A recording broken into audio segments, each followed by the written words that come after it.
En esta sesión vamos a ver todo lo que es atmósfera, cómo podemos lograrlo con tinta china, también podríamos hacerlo con acuarela y también respetando un poco las técnicas del sumie.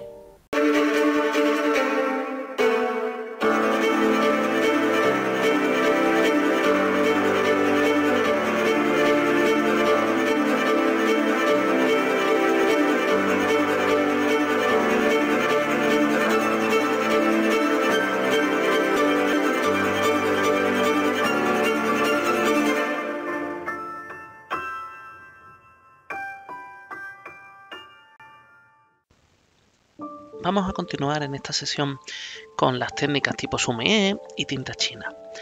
Primero, siempre que vayamos a utilizar grandes aguadas, vemos aquí la tinta, es importante poner una altura, ¿no? Como una regla para poder ver que el agua luego desliza y ver lo que le llaman el efecto gota para saber la cantidad de humedad que tenemos en el papel. Ahora lo que estoy haciendo es licuar esta tinta. Recordad que esta tinta es especialmente densa, por eso utilizo un papel para empezar a probarlo, porque una vez que le demos, si es excesivamente oscura, no vamos a poder retocarlo. Entonces, hasta que no veamos que está el tono exacto, le vamos añadiendo agua y diluyéndola. Primero vamos a darle una capa fina y con un color relativamente claro. Es importante recordar también que lo que es la tinta en general, da igual que sea acuarela o que sea tinta, aclara bastante tono cuando luego se seca. Entonces, si lo vemos que parece que está un poco oscuro, luego va a quedar más clara. Entonces no nos tenemos que preocupar, sin que tampoco sea excesivamente, más o menos bajará unos 4 tonos. Esta primera capa que hacemos fina es como para que aparezca de fondo, por eso es más clara, y también nos sirve para humedecer el papel a la vez. De forma que cuando ahora nosotros sigamos entintando, te crea un efecto tipo atmósfera y que no se te queden unos cortes secos de la pincelada. Si el papel no está lo suficientemente húmedo, lo que pasa es que luego al darle ahora, veis que ya estamos empezando a oscurecer, se te quedaría como si fueran cortes. La tinta hay personas que la dan prácticamente pura, depende del efecto que queramos. Nosotros lo que queremos hacer en el trabajo de hoy es que quede como si fuera una niebla lloviendo tipo tormenta. Entonces veis que le estoy dando ahora bastante más oscuro para oscurecer todo lo que es el perfilado a hacer un efecto como de letra. Siempre que se hace un efecto de letra, como una vocal, veis, ahora le pulverizo con agua, es un pulverizador simplemente con agua y te quedan las gotitas. Este efecto lo que queremos es, por un lado, que te quede un efecto como si fuera lluvia, pero lo que os decía de las letras es importante porque así nosotros podemos darle, nuestro cerebro identifica que tiene una letra parecida a una forma tipo C de casa y así es más familiar y nos gusta, nos parece o nos llama más la atención sobre otras obras. Ahora estoy retocando con el pincel suavemente para que no queden unos filos o unas uniones entre un plano y otro demasiado oscuro. ¿Veis? Simplemente estoy retocando, volvemos a hacer pasadas para que no se note ningún corte y una vez que nos parezca bien se podría volver a pulverizar con el spray, pero sin exceder demasiado para que no chorree. Tened en cuenta que el papel ahora mismo está bastante húmedo. ¿Cómo controlamos la humedad? Viendo el brillo. Si está un poco brillante, quiere decir que está húmedo. Más o menos parece que nos gusta el efecto. A que parece que está oscuro, le damos un poquillo más de spray, te vuelve a quedar como unas gotitas, así se fusionan también los filos y una vez que dejemos secar bien el papel, importante que esté muy seco, ya podremos dar o pitar lo que queremos encima. Fijaros el cambio de color, que es enorme, muchísimo más claro, ha bajado bastantes tonos a la hora de secarse. Depende, la acuarela normalmente suele bajar un poco menos. Ahora, como queremos pintar una sombra, podemos ponerlo encima con un pedacito de papel para ver cómo va a quedar el tono. Y ya podemos con un pincel, en este caso yo estoy utilizando un pincel perla de Skoda, se llama la gama perla porque el tipo de fibra es como más dura, entonces no coge tanta agua, pero me sirve para hacer cosas de más detalle. Vale, volvemos a hacer, siempre recordad, la acuarela o la tinta se trabaja como si fuera por capas. Los que habéis trabajado en cosas de fotografía, pues igual que una capa de un Photoshop, lo mismo.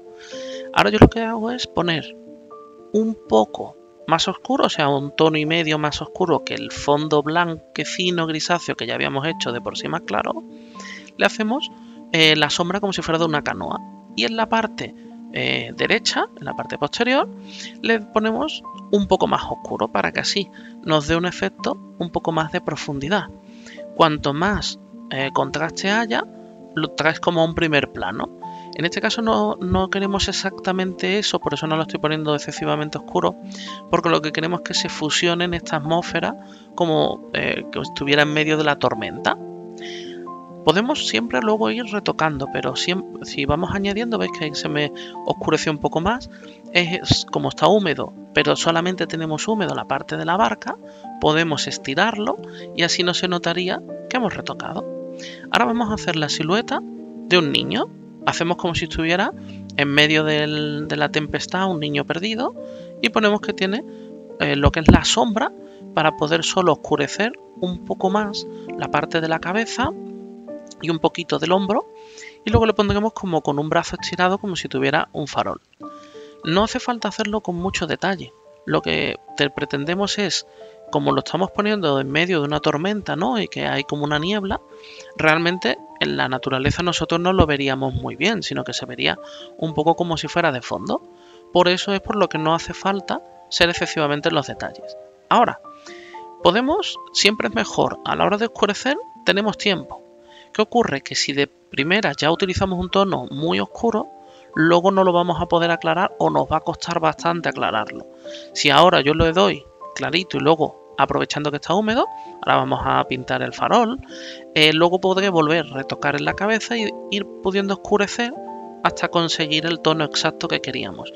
Pero si lo hubiéramos hecho desde el principio oscuro, digamos, no tendríamos vuelta atrás. ¿Por qué queremos hacerlo como si fuera en varios tonos? Primero porque vamos a tener niebla y no en todos los sitios nos va a cundir exactamente o a tapar y cubrir igual. Y también queremos llegar a lo que es a un efecto en el que es importante que resaltemos parte de la canoa, por ejemplo, ahora, o parte del dibujo, que esto es lo que hace que nos dé tamaño, ¿no?, que nos dé volumen, no solo que se vea pues como una imagen en 2D muy alejada. Nos da un poco más de cuerpo y nos da un poco más de información a la obra.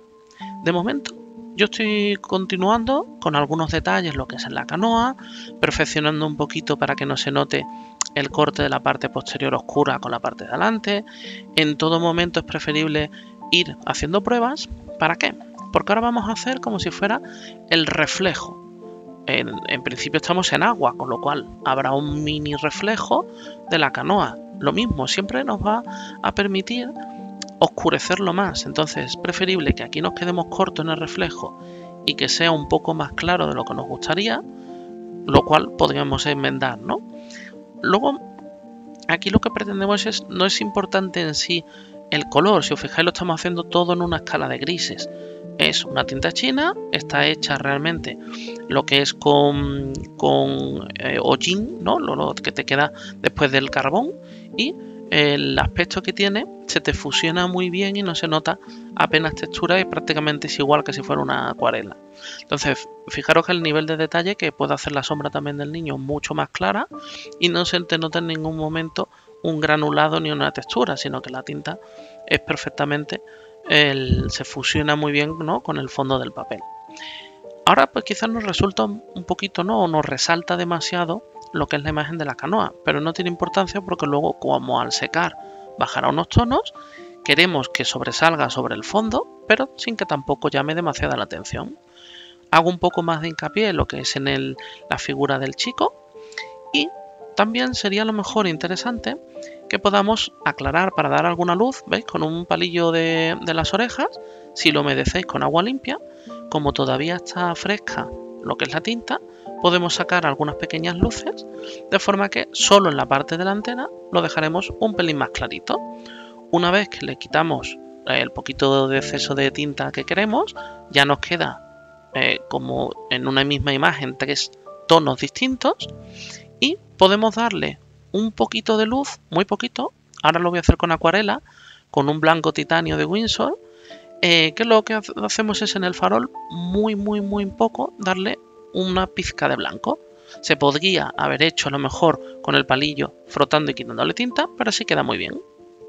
En esta sesión hemos visto un poco lo que es jugar con las diferentes escalas de grises, hacer degradados, cosa que nos va a venir muy bien a la hora de poder también pintar realista, en el sentido de que no se noten cortes, sino que se quede difuminado, y crear atmósferas.